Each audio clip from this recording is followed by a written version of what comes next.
À part cela, devenez forts dans le Seigneur, grâce à sa force et sa puissance. Portez sur vous toutes les armes de Dieu, de façon à repousser toutes les attaques du diable. Car nos ennemis ne sont pas de chair et de sang. Ce sont les principautés, les autorités, les maîtres de ce monde obscur, les forces spirituelles mauvaises du monde supérieur. Ayez donc toutes les armes de Dieu de façon à résister dans les jours difficiles et à défendre votre terrain par tous les moyens. Vous tiendrez bon si vous avez la vérité pour ceinturon, la droiture pour cuirasse. Soyez bien chaussés, préparez les chemins pour l'évangile de la paix.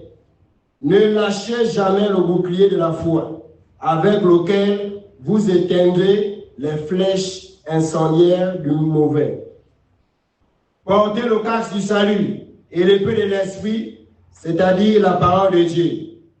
En toute occasion, priez dans l'esprit, demandez et suppliez, restez éveillés, persévérant et priant pour tous les saints. Amen. Amen. Voilà le Seigneur qui parle, comme d'habitude et comme ça a été autrefois, au temps de l'apôtre Paul. Le Seigneur avait utilisé son serviteur pour expliquer quelque chose à ses serviteurs à travers la bouche de Paul. Le Seigneur veut attirer notre attention. Le Seigneur veut attirer notre vigilance. Pourquoi? Parce que nous sommes dans le monde de la terre. Et dans ce monde, il n'y a pas que les humains. Il n'y a pas que les humains dans le monde que nous sommes là. Nous sommes là, nous croyons en Dieu, à un esprit. Mais il y a aussi d'autres esprits qui sont là dans le monde. Amen. Et eux, ils sont là pour faire le contraire de la volonté de Dieu. Qui, Satan le chef, et ses démons, ces anges malsains, les démons. Et il y a aussi les démoniaques, c'est-à-dire ceux qui sont allés tisser les liens avec Satan. Amen. Ils sont devenus les démoniaques, les collaborateurs de Satan dans le monde des humains. Dieu veut alors attirer notre attention. Nous sommes dans un combat. Nous sommes dans un combat.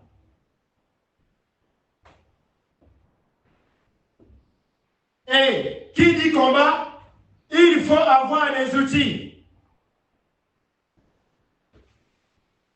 Qui dit combat, le combat c'est une guerre. Qui dit la guerre, il faut avoir des armes. Amen. Pour te défendre. Amen. Sans les armes, tu ne peux rien faire dans un combat. Même si c'est un combat sans armes, sans objet, il faut que tu sois préparé physiquement. Avant d'aller au combat, on se prépare. Ce n'est pas amusement, ce n'est pas un jeu. Amen. Ce n'est pas un plaisir de vivre. Nous sommes dans un champ de bataille.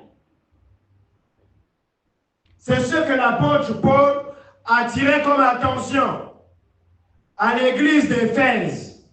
Parce qu'il voyait que le serviteur de Dieu prenait certaines choses à la légère. Croyait que, comme il y a Jésus, Jésus va tout faire. Et puis tu t'assois seulement. Il ne suffit pas seulement de croire par la pensée. Mais croire que ça doit avoir des actions. Comme la Bible nous dit, une foi sans les œuvres est une foi morte. Amen.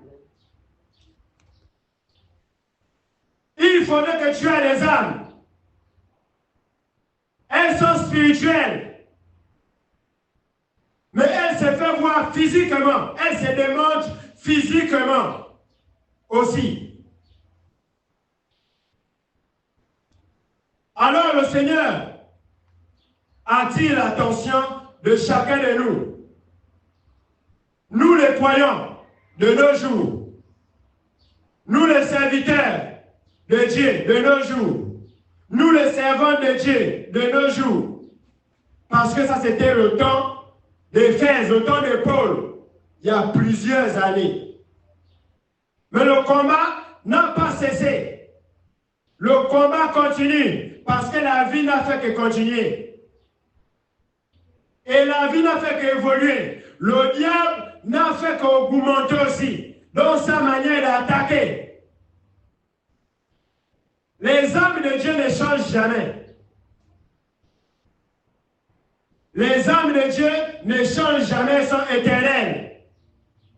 Même si le diable trouve de nouvelles techniques pour attaquer les serviteurs de Dieu, pour attaquer les servants de Dieu, pour attaquer les enfants de Dieu. Il y en aura un jour que tu seras dans les difficultés. Peut-être que tu es déjà dans les difficultés. Peut-être que tu es déjà dans un problème spirituel ou physique. Mais le Seigneur t'a dit, tu es dans un combat si tu n'avais pas compris. Il faut prendre conscience que tu es dans un combat. Amen. Et le combat, il faut être concentré. On ne combat pas un adversaire en étant déconcentré. Amen. Il faut d'abord prendre conscience que tu es même dans un combat. La vie dont nous sommes sur terre, nous sommes dans des combats. Des combats par les sorciers. Dans les maisons, il y a des combats. Amen. Au travail, il y a des combats. Dans le quartier, il y a des combats. Amen. Contre toi. Dans ta propre maison, on peut t'attaquer. Amen. Dans ta propre famille, on peut t'attaquer. Tes propres enfants peuvent te poursuivre, t'attaquer. Amen. Ton propre père peut t'attaquer spirituellement. Ta propre mère peut t'attaquer. Amen. Tes propres frères, tes propres sœurs, du même sang. Tes amis peuvent t'attaquer. Ta propre femme peut t'attaquer. Amen. Ton propre mari peut t'attaquer. Ton propre chef peut t'attaquer. Ton propre collègue de travail peut t'attaquer. Les voisins peuvent t'attaquer. Dans le quartier, les gens peuvent se lever, les groupes peuvent se lever pour t'attaquer. Amen. Même sans raison. Et c'est toujours sans raison. Pourquoi? C'est pour démontrer seulement que nous sommes dans un combat. Le monde est dans un combat entre la lumière et les ténèbres. Qu'on le veuille ou pas, il y en aura toujours ce combat. Qu'on le veuille ou pas, le combat se fera toujours.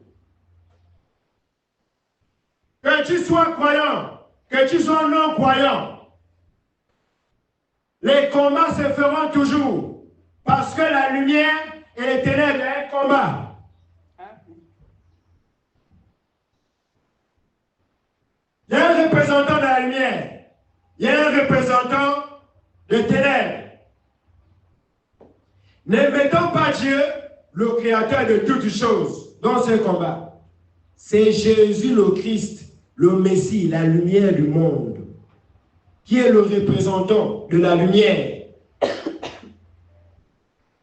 Dieu est au-dessus de son Fils Jésus. Amen. Il est au-dessus de tous les combats. Il est au-dessus de tous les combats.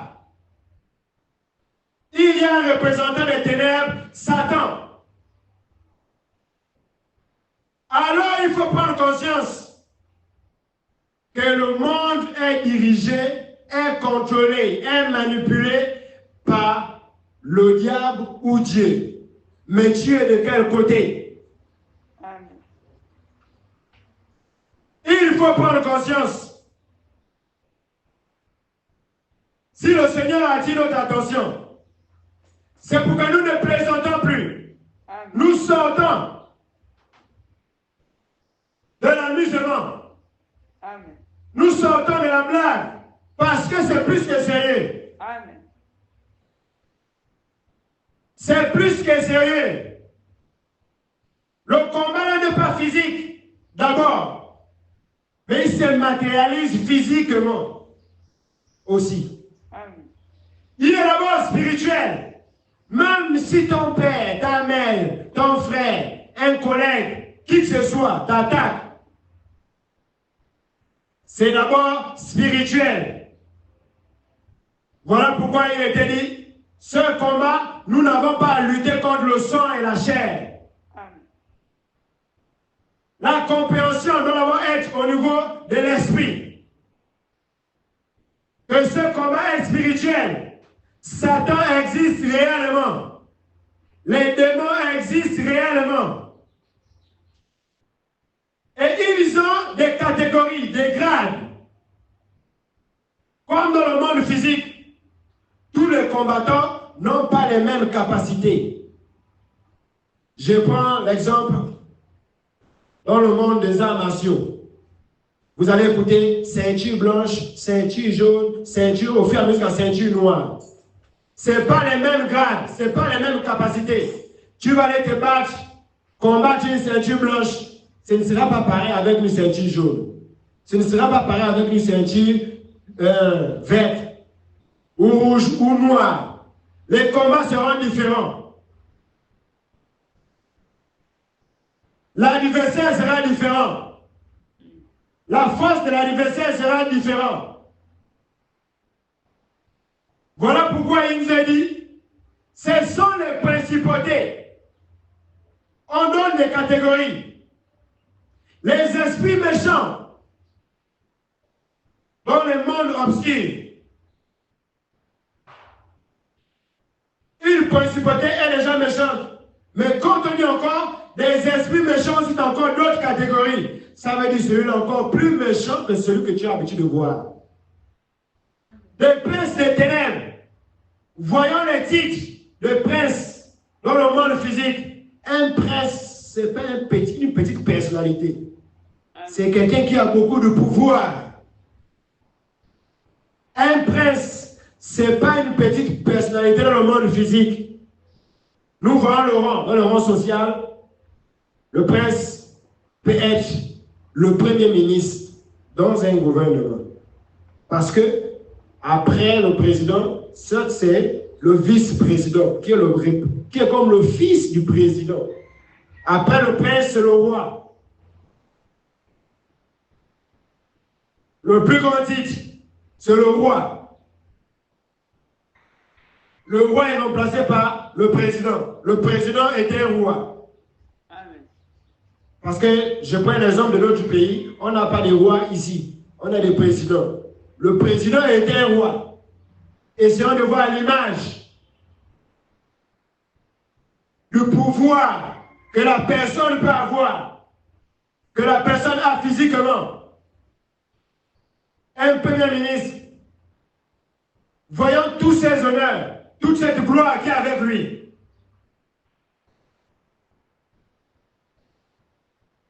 Ce n'est pas des petits esprits.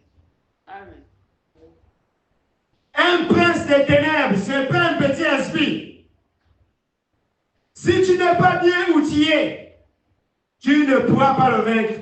Amen. Il se peut que celui qui te suit, c'est un prince des ténèbres. Il se peut que celui qui te poursuit, c'est un prince des ténèbres, voire même un roi dans les ténèbres. Le Seigneur attire notre attention pour que nous sortons de la paresse spirituelle. Le Seigneur attire notre attention que nous sortons du divertissement. Amen. Parce que ce n'est pas un jeu. Amen. Tu n'es pas dans un terrain de jeu. Et s'il faut le prendre comme un jeu, la vie, tu es dans le plus réel des jeux qui existent. Amen. Là où il y a un adversaire, la parole nous dit que le diable est notre adversaire. Le diable est notre adversaire. Ce n'est pas l'adversaire de Dieu. Ce n'est pas l'adversaire de Yeshua Mashiach. Il est l'adversaire des humains. Il est ton adversaire. Amen. Yeshua Mashiach au-dessus du diable. Il n'est pas donc son adversaire. Yeshua Mashiach, Jésus-Christ, il est là que pour t'enseigner comment il faut résister avec ton adversaire, face à ton adversaire. Comment réussir à combattre? Comment remporter le combat? Parce que tu es combattu. Et il y a de véritables peurs. Tu ressens des choses dans ton corps. Amen. Tu ressens des choses mauvaises dans ton corps. Tu ressens des choses mauvaises dans ta vie quotidienne. Tu ressens qu'il y a un mal. Tu ressens qu'il y a un blocage. Tu ressens que tu es poursuivi, même quand tu dors. Amen. C'est pour dire que le combat est réel. C'est pour dire que tu dois prendre conscience que tu es dans un véritable combat. C'est comme si ces ennemis n'existaient pas, mais ils existent réellement. Ils sont là, même si tu ne le vois pas. Ils peuvent utiliser ton frère. Amen. Ils peuvent utiliser ta soeur. D'abord, pour nous qui sommes ici en Afrique, on a commencé à utiliser nos parents depuis. Ceux qui sont partis, ceux qui se sont fait tromper par les incantations pour dire, moi je vais avoir un totem sur moi. Par des gens par des parents qui sont allés vers les esprits pour tisser des alliances. Ce qu'on appelle les totems. Une protection qui est hors de Dieu. On est parti tisser les liens avec un esprit en échange de quelque chose. Parfois nous ressentons cet accord-là qui a été fait par les grands-parents depuis. Parfois on peut le ressentir dans nos vies. Amen. On peut le ressentir. On peut le voir. Parfois par révélation. Le Seigneur te révèle que tu as un esprit qui te suit, dont ton parent avait fait alliance, c'est-à-dire dans un autre nom, un totem, qui protégeait peut-être la famille. Ça peut être un serpent, ça peut être un aigle, pour dire que moi, quand je vais à l'embouche, je veux voir loin pour faire la chasse. Il y a d'autres qui ont eu des enfants, en tissant les liens avec les sirènes. Alors tu es impacté par ces choses. Parce que le diable réclame parfois c'est lui qui avait tissé le lien avec lui. Mais comme ton parent n'est plus parfois, le diable est obligé de te suivre parce que vous partagez le même sang.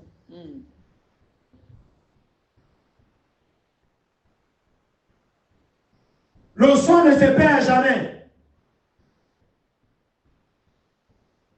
L'identité de quelqu'un est par le sang. La lignée de quelqu'un est par le sang.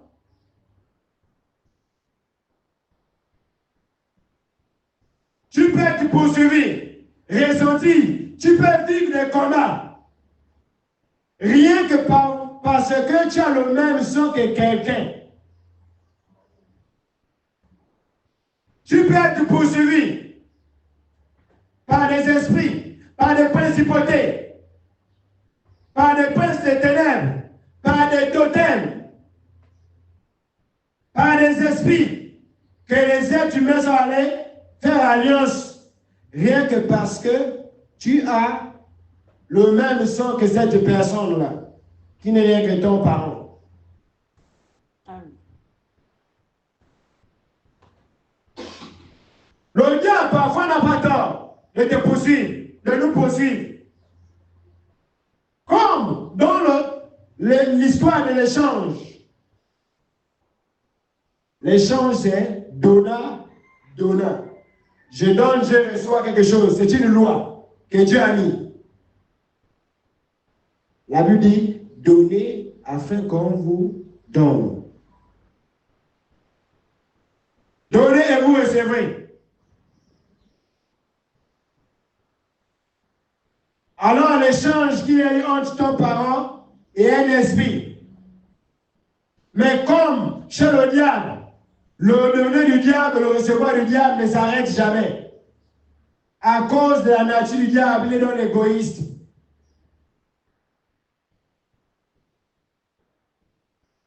Il ne se suffit jamais à ce que tu lui as donné.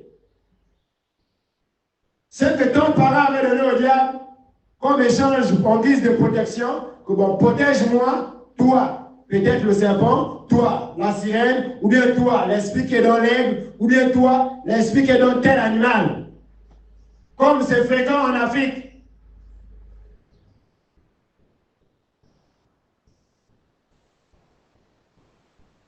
Le diable va venir réclamer ça avec toi. Comme si c'était toi qui étais allé tisser le lien à cause du sang. C'est ce qui fait qu'on a des combats, quand parfois on a des songes ou des révélations, d'où on peut rêver les grands-parents. Pourquoi on rêve le grand-parent? Pourquoi on rêve son grand-parent? C'est parce qu'il y a quelque chose qui s'est passé avec ton grand-parent et les esprits mauvais. Alors on te montre ça pour que tu puisses t'en détacher de la chose qui a été tissée. S'il n'y en avait rien, Dieu ne devait pas te montrer tes grands-parents. Pourquoi il te le montre? C'est parce qu'il y a quelque chose qui est là. Il y a un lien mauvais.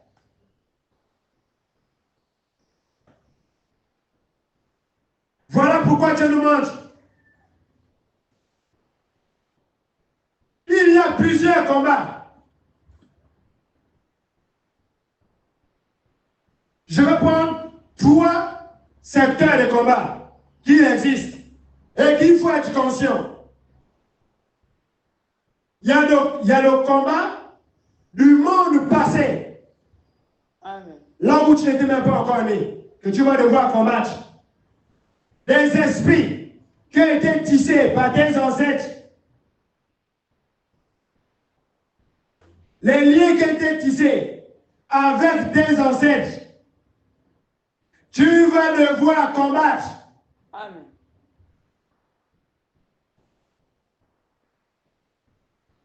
Le combat du temps passé, qui est déjà passé depuis très longtemps. Tu vas devoir te mettre debout contre ces principautés, contre ces esprits dominateurs, contre ces princes des ténèbres.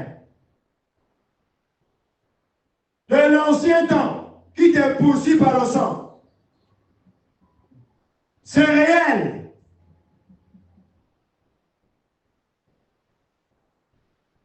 C'est réel. Nous voyons des impacts. Parfois, on peut voir même des comportements qui ressemblent à certains grands-parents dans la vie de certaines personnes actuellement, dans le temps présent. Amen. Parfois dans ta vie, tu peux ressentir certaines choses. Si tu fais des enquêtes dans la famille, tu vas voir que tu as certains comportements ou certaines actions qui sont mauvaises, bien sûr, que tu n'arrives pas à laisser. Mais tu vas découvrir que tu avais un grand-parent qui vivait comme ça. Vérité. Tu vas découvrir que tu avais un parent qui vivait comme ça. Ça peut être ton père, ton propre père. Ça peut être ta propre mère. Ça peut être un grand-père, une grand-mère, un arrière. De combien de générations, je ne sais pas. Qui a les mêmes situations que toi. Pour celui qui a connu parfois cette personne, peut dire que celui-là, il boit le vin comme un tel. Hein? Il boit le vin comme notre grand-père. Il est pareil. Bon, lui là, il n'aime pas le travail comme un tel. Il fuit toujours le travail. Comme un tel, il fuit toujours le travail. Vérité. Non, lui là, il a un esprit de femme comme notre grand-père avait. Parfois, ce n'est pas les choses du monde présent que tu es en train de subir. Parfois, ce sont les choses du monde passé, là où tu n'étais pas né. Tu cherches parfois les origines, mais tu ne comprends pas.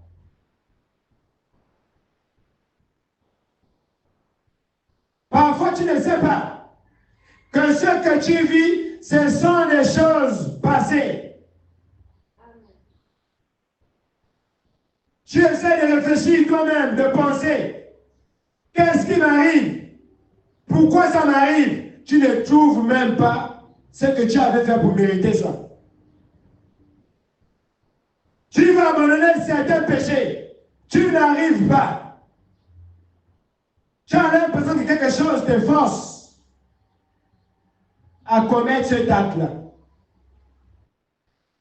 Parfois, c'est un combat dans le monde passé dont tu n'étais pas encore vivant,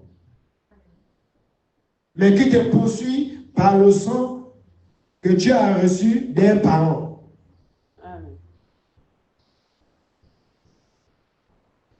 C'est pour dire, il faut s'élever. Il faut être debout, spirituellement et physiquement, c'est ensemble. Amen. On s'élève spirituellement, on s'élève aussi physiquement. Il n'y a pas le temps à perdre, parce que ces choses-là sont là pour te nuire. Ces choses-là sont là pour te coller une étiquette, c'est-à-dire une accusation au jour du jugement. Amen. C'est là pour te coller une étiquette pour t'accuser que lui était un masturbateur, que lui était un fornicateur, que lui là il était un violeur. Parfois les gens viennent, ne savent pas pourquoi ils violent même. Parfois on a hérité ça dans le sang. On vit beaucoup de choses qui sont projetées par des principautés et des démons, des mauvais esprits. Il faut que tu fasses tout pour te détacher de ces choses-là. C'est pas dit que je sais que Dieu fera un jour. Il n'y a pas de Dieu fera un jour. Dieu fait le jour que tu prends conscience. Le jour que tu commences à t'élever. Sinon, l'apôtre Paul ne devait pas dire ça à l'église d'Éphèse. Il devait leur dire tranquillement que asseyez-vous, chantez seulement, hein, et puis Dieu va vous délivrer un jour. Les esprits, là, Dieu les a chassés. C'est ça qu'il devait dire. S'il n'y avait pas le combat à faire,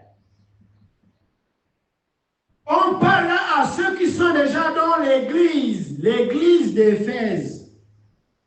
Ce n'était pas ceux qui ne priaient pas. C'est ceux qui croyaient déjà en Dieu. Amen. Ceux qui avaient déjà accepté le Christ, Jésus.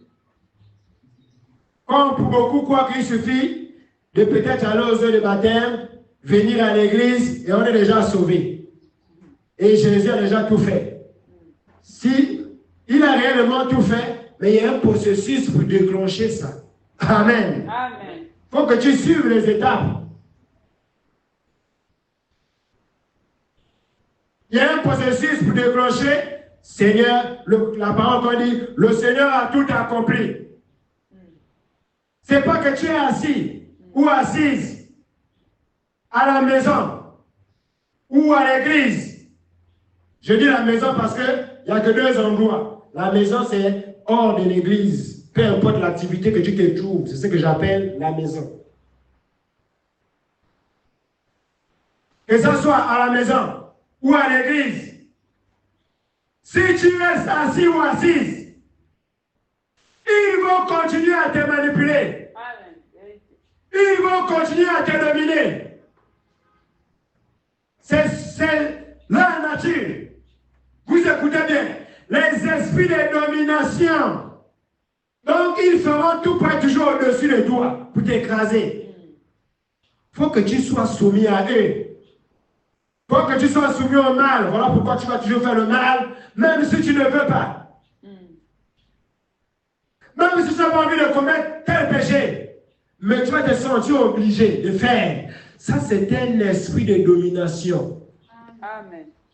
Peut-être que ton esprit de domination, je ne vais pas parler de ton esprit personnel, le mauvais esprit de domination qui te domine la vie, ça peut être l'orgueil. Ça peut être le mensonge. Tu ne fais pas exprès de mentir. Et que mentir, c'est un métier chez toi. Et bien que mentir, là, c'est un métier, c'est un travail. Même sans raison, tu mens. Il y a des gens comme ça qui disent, mais dis la vérité. Pourquoi tu ne dis pas la vérité? Peut-être c'était clair. Mais il ment. Il ne fait pas exprès. Il a un esprit de domination du mensonge. Alors c'est le contrôle, même s'il n'a pas envie de mentir, vous allez voir d'autres personnes, comme j'avais appris avec quelqu'un au CM2. Lui, il ne savait pas, il ne comprenait pas toutes les matières qu'on faisait, toutes les matières, je dis bien toutes les matières qu'on faisait au primaire, sauf le dessin. Seulement dessiner. Mais le français, il ne connaissait pas, il ne comprenait rien. Tu lui mets une réponse, après tu es étonné qu'il a effacé la réponse que tu lui as donnée là. Pour mettre une autre réponse, je t'ai dépassé. On a commencé à faire le CE2 ensemble, le CM1 ensemble, le CM2 ensemble, on était dans la même classe. Depuis qu'il m'avait connu dans la classe, il passait, parce que je lui donnais les devoirs. Donc, quand je lui mettais les réponses, j'étais obligé d'arracher sa copie, pour éviter qu'il efface, parce qu'il faisait toujours ça. Et voici ce qu'il me disait. Il me dit, je ne sais pas ce qui m'arrive. J'ai envie de comprendre, mais je ne sais pas ce qui m'arrive toujours. C'est ce que l'élève là me disait, l'ami en question.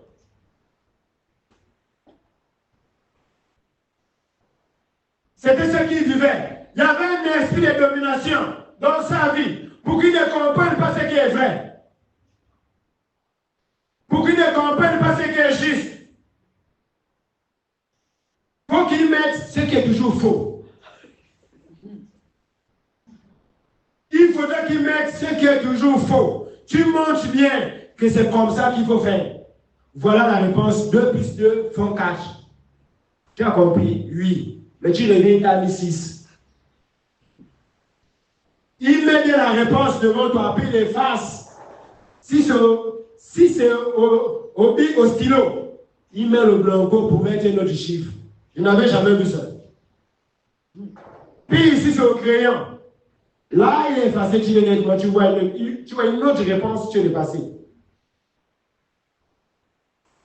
C'est un esprit de domination. Il faut qu'il mette ce qui est toujours faux. Il ne faisait pas exprès. Au moins, lui, il savait qu'il ne sait pas ce qui lui arrive. Il cherchait comment s'en sortir. Il m'appelait pour lui faire les devoirs à la maison. C'était un exemple. Nous, est-ce qu'on a pris conscience de ce qui nous domine?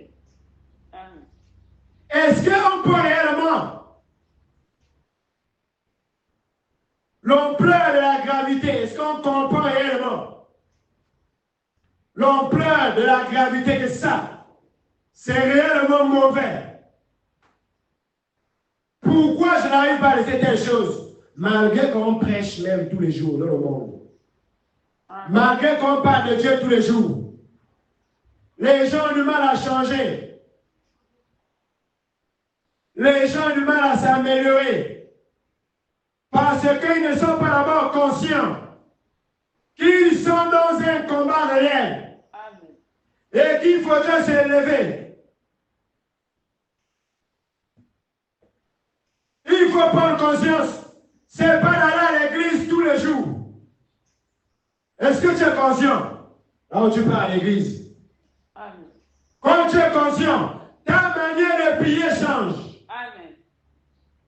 Ta manière de chanter change. Ta manière d'écouter la parole de Dieu change. Tu ne vois pas que c'est la musulmane. Amen. Ta manière de servir Dieu change. Tu ne vois pas ça comme une habitude. Ce n'est pas une habitude. Tu ne chantes pas par habitude. Tu chantes parce que tu es conscient. Amen. De ce qui se passe spirituellement. Amen. Dans ta vie, contre ta vie. Tu es conscient de ça.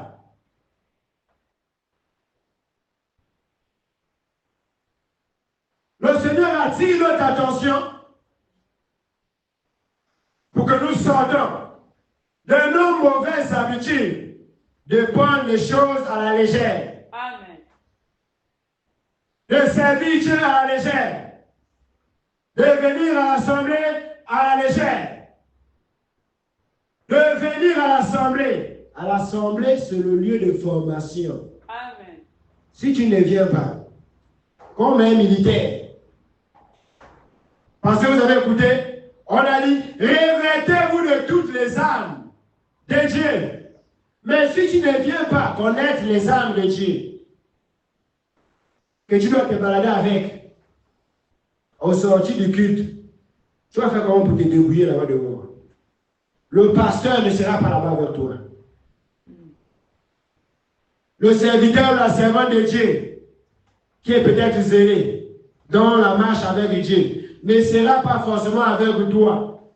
Sors de la position qu'on prie pour toi tous les jours. Amen. Sors de cette position. Sors de la position qu'on prie tous les jours pour toi.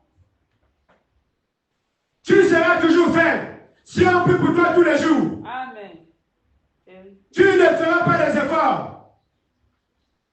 Tu appelleras seulement tous les jours les serviteurs de Dieu. Comme les gens dans le monde actuel vont tous les jours, église par église, pour aller chercher une prophétie. Amen. Parce qu'il n'est pas conscient qu'il doit s'élever.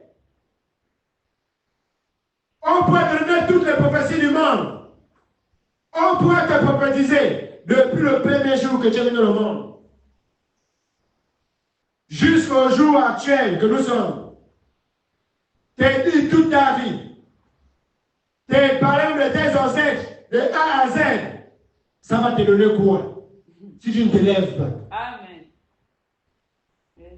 Ça va t'apporter quoi? Après avoir connu que ton grand-père était peut-être un grand sorcier. Tu gagnes quoi? Tu ne gagnes rien, mais tu perds quelque chose parce que Ça va te réclamer cette sorcellerie-là. Amen. Vérité. On ne gagne rien.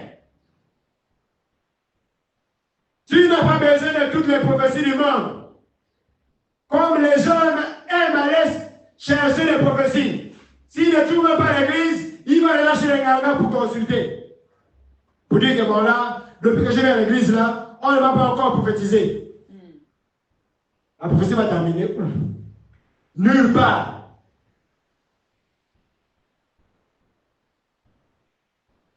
La prophétie des choses de ta vie, ça va te donner quoi? Tu as déjà la parole de Dieu qui est l'unique vraie prophétie du monde. Amen. Donc tout est déjà résumé. Amen.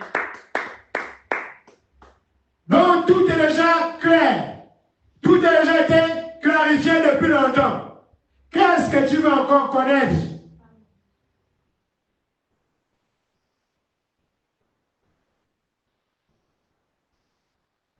Il n'y a rien à chercher à connaître encore sur les esprits, sur quoi que ce soit. Cherche à t'élever. Prends de bonne conscience et lève-toi réellement. Si tu ne te lèves pas, la seule vérité, tu seras tué. Si tu ne te lèves pas, si tu ne te mets pas debout, ils vont te tuer. Les esprits de domination en question. Si tu ne te lèves pas, les esprits qui ont autorité, qui commandent ta vie là, qui commandent nos vies, qui dominent les vies des humains, qui dirigent les vies des gens, dans le mal, ils vont te ôter la vie. C'est ça la but. Ce n'est pas autre chose. C'est de te torturer jusqu'au point que tu perds la vie.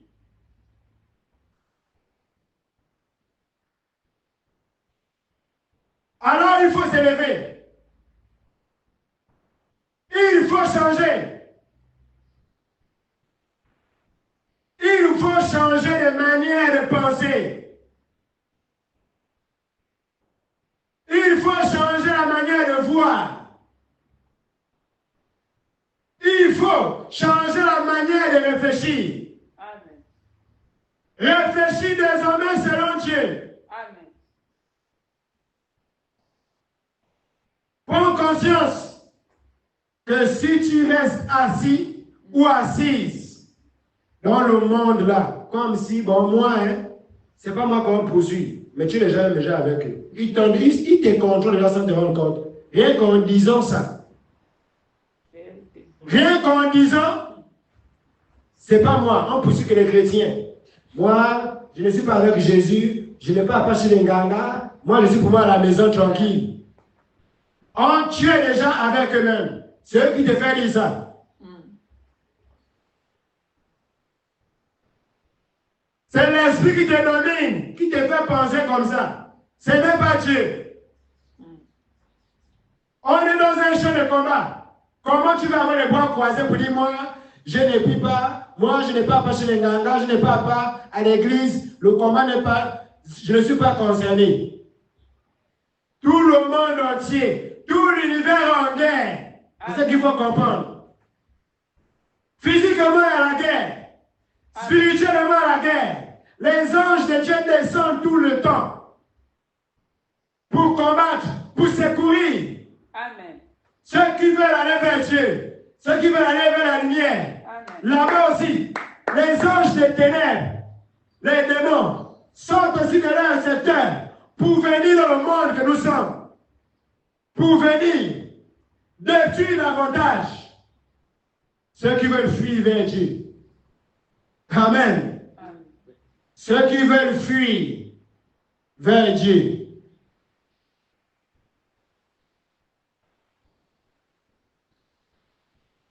Mais la Bible dit, vous tiendrez bon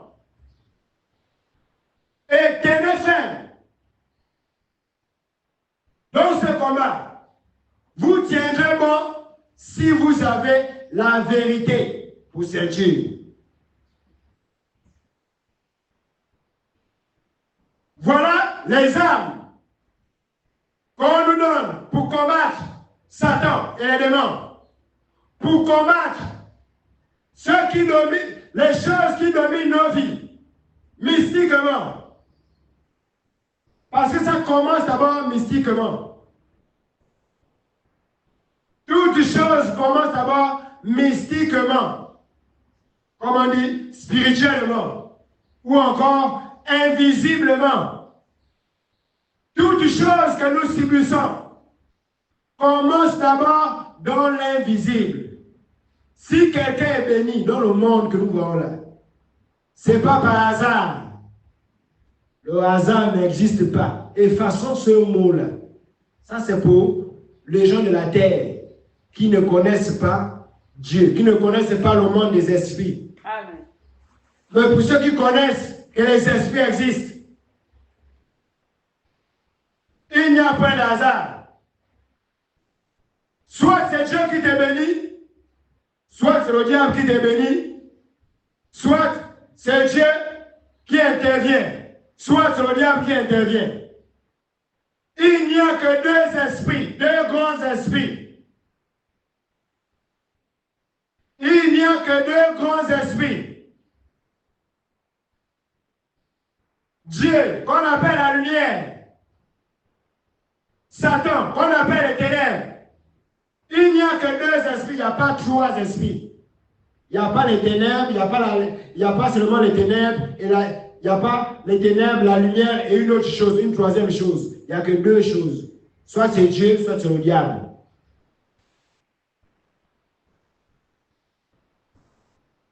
Alors, vous écoutez comment on parle dans Genèse, quand Dieu crée le monde. Il dit, dans le chapitre 1, quand on crée le monde, Dieu dit, il fut un soir, il fut un matin. Ce fut le premier jour. Amen. Amen. Ou encore, il fut une nuit, il fut un matin, ce fut le premier jour. Pourquoi on commence par la nuit? Parce que tout commence d'abord dans le noir. Toute chose que nous vivons commence dans le noir. Quand Dieu crée le monde, vous écoutez, comment il est dit? C'était la Bible, le noir, les ténèbres. Amen. Après, Dieu dit qu'il y a la lumière.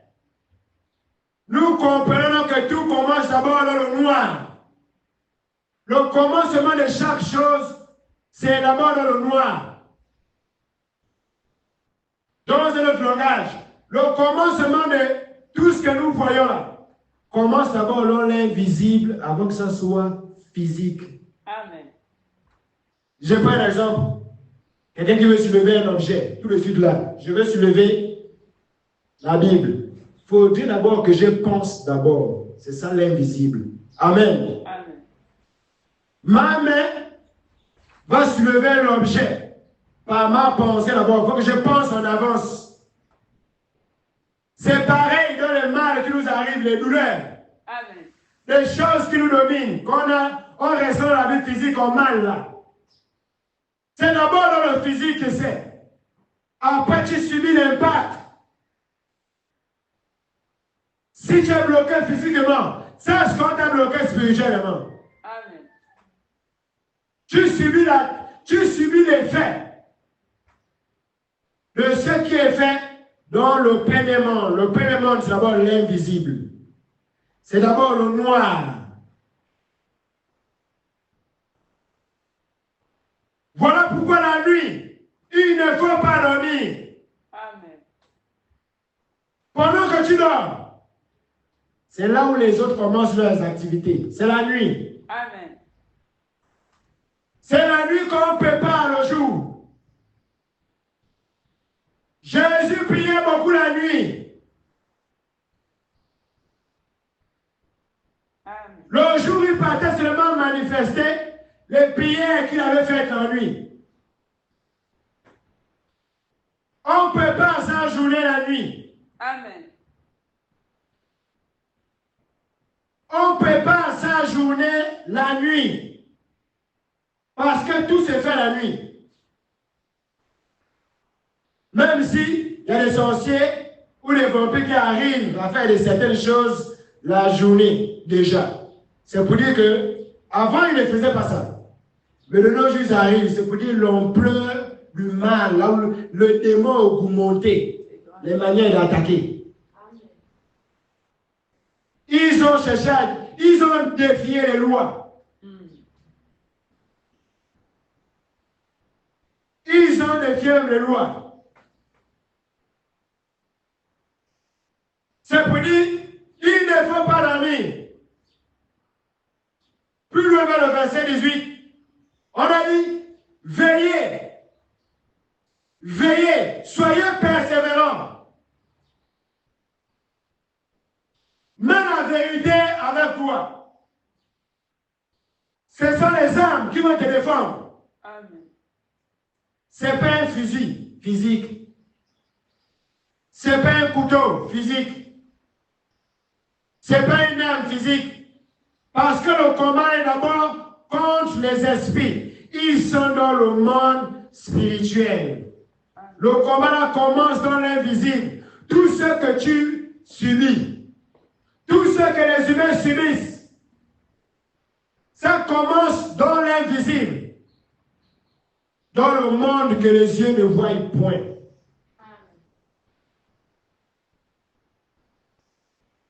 Dans le monde que les mains ne peuvent pas toucher quoi que ce soit, les mains physiques. Dans le monde que les jambes, nos jambes là ne peuvent pas marcher. Tout commence là-bas. Tout commence dans l'invisible. Il faut s'élever pour combattre sa vie. Ta vie en dépend de toi-même. Amen.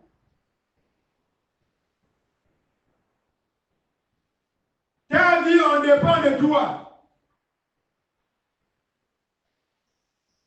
Ta vie ne dépend pas d'abord du serviteur de Dieu. Amen. Ou de la servante de Dieu qui est devant. Ta vie dépend de toi-même. Est-ce que tu prends conscience que tu es dans un combat réel?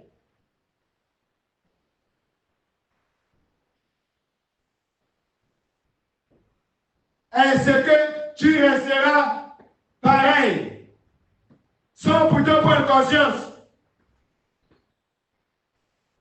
Est-ce que tu prendras conscience ou tu resteras le même sans prise de conscience? Comme pour certains, comme à Éphèse, qui croyaient que Paul devait, c'est Paul qui devait faire tout pour les amener au ciel. Comme ils voyaient les miracles que l'apôtre Paul faisait.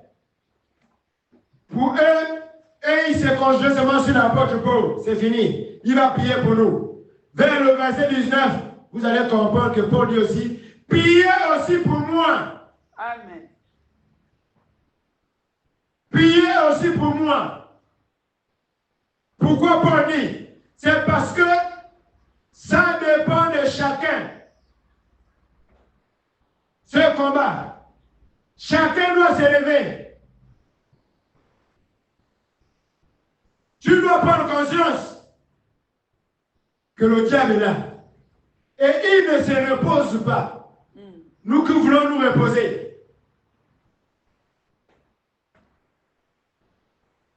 Nous qui voulons aller dans nos occupations d'abord. On ne dit pas qu'elle n'est pas appris dans tes occupations. Mais sois vigilant. Amen. Sois concentré. Sois éveillé. Celui qu'on dit d'être éveillé, c'est pour dire ne dors pas. Ne ferme pas les yeux. Comment tu peux faire un combat avec les yeux fermés? Mais l'autre va te faire mal. Amen. Va te battre physiquement avec quelqu'un avec les yeux fermés. Tu vas comprendre ce qu'on a été dit.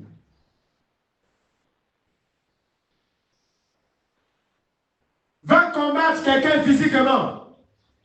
avec les yeux fermés. Mais s'il ne te perce pas d'abord les yeux, avec des vrais coups, s'il ne te casse pas les membres, sérieusement, c'est la même chose spirituellement. Si tu n'es pas éveillé, tu n'es pas conscient que chaque année, chaque mois, chaque semaine, chaque jour, chaque heure, chaque minute, chaque seconde, le diable est là pour te faire, chercher à te faire du mal. Si tu n'es pas conscient de cela,